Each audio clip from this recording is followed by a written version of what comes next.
মাঠে যখন রান বন্যায় ভাসাচ্ছেন মোসাদ্দেক হোসেন সৈকত এবং শান্তরা, তখন মাঠের বাইরে ঘটে গেল এক অদ্ভুত ঘটনা। দ্বিতীয় ম্যাচের একাদশে যে বড় সড় পরিবর্তন আসতে চলেছে সেটাও এক প্রকার নিশ্চিত হওয়া গেছে টিম ম্যানেজমেন্টের কাণ্ডে। আর তাতে করে জায়গা হারাতে চলেছেন তারকা এক ব্যাটার। অন্যদিকে 4 বছর পর মাঠ ফিরে একাদশের জায়গা পাকাপোক্ত করে ফেলেছেন মোসাদ্দেক হোসেন সৈকত। তবে তারকা এই অলরাউন্ডারের জায়গা যখন নিশ্চিত, তখন একাদশে বাদ পড়ছেন কে?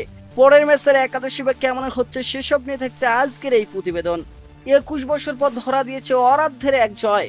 অস্ট্রেলিয়াকে হারিয়ে সিরিজের শুরুটা দারুণ ভাবেই করেছে লাল সবুজের বাংলাদেশ। টাইগারদের চোখে এখন সিরিজ জয়ে মিরপুরে বাকি দুটি ম্যাচের একটিতে জিততে পারলেই সিরিজ নিশ্চিত করে ফেলবে মেহেদী হাসান মিরাজের দল। তবে সিরিজের শেষ পর্যন্ত অবশ্য অপেক্ষা করতে চাইবে না টিম টাইগার্স।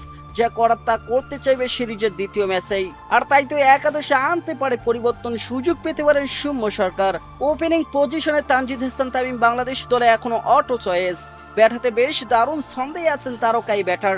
সিরিজের প্রথম ম্যাচে তার ব্যাটে এসেছে 44 বলে 54 রান।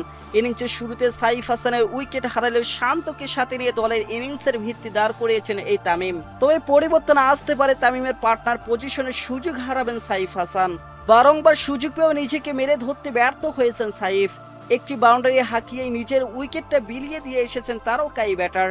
আর এমন পরিস্থিতিতে সাইফকে বাদ দিয়ে সৌম্যকেই বাজি দেখতে চাইবে টিম ম্যানেজমেন্ট। এমনিতে স্পোর্টিং উইকেটে ভালো করার পুরনো অভ্যাস রয়েছে সৌম্যর। আর মিরপুরে উইকেট যেভাবে আচরণ করছে তাতে বিশ্বকাপের কথা মাথায় রেখে তামিম ও সৌম্য হতে পারে পারফেক্ট ওপেনিং কম্বিনেশন। তীরে থাকবেন নাজমুল হোসেন শান্ত, ব্যাট হাতে সোনালি সময় পার করছেন এই বাঁহাতি। আগের ম্যাচেও খেলেছেন 66 রানের অসাধারণ এক ইনিংস। 3 নম্বরের মতো গুরুত্বপূর্ণ পজিশনটা তাই দখল করবেন এই শান্তই। 4 ও 5 নাম্বার পজিশনটাও নিশ্চিত বলাই যায়। 4-এ খেলবেন লিটন কুমার দাস আর 5-এ থাকবেন তৌহিদ হৃদয়। যদিও আগের ম্যাচে মাত্র 7 রান করে ফিরতে হয়েছে লিটন কুমার দাসকে, তবে লিটন কুমার দাসের উপরেই ভরসা থাকবে অধিনায়কের। হৃদয় অবশ্য ক্রিজে ছিলেন বেশ খানিকটা সময়। তবে 51 বলের ইনিংসে মাত্র 31 রান করে এই ব্যাটার যে স্বাচ্ছন্দ্যে ছিলেন না সেটা স্পষ্টই বোঝাই গেছে। যদিও ঘরোয়া ক্রিকেটের যে ছন্দে আছেন তৌহিদ হৃদয়, তাতে করে তার ওপর ভরসা করতেই হবে টিম ম্যানেজমেন্টকে। 6 নম্বর পজিশনটা একান্ত নিজের করে নিয়েছেন মোসাদ্দেক হোসেন সৈকত। 86 রান, সাথে আবার 2টি উইকেট। 4 বছর পর ওয়ানডে দলে ফিরেই ম্যাচ সেরা হয়েছেন এই তারকা অলরাউন্ডার। তার কাছ থেকে এমন সার্ভিসই আশা করছে টিম ম্যানেজমেন্ট।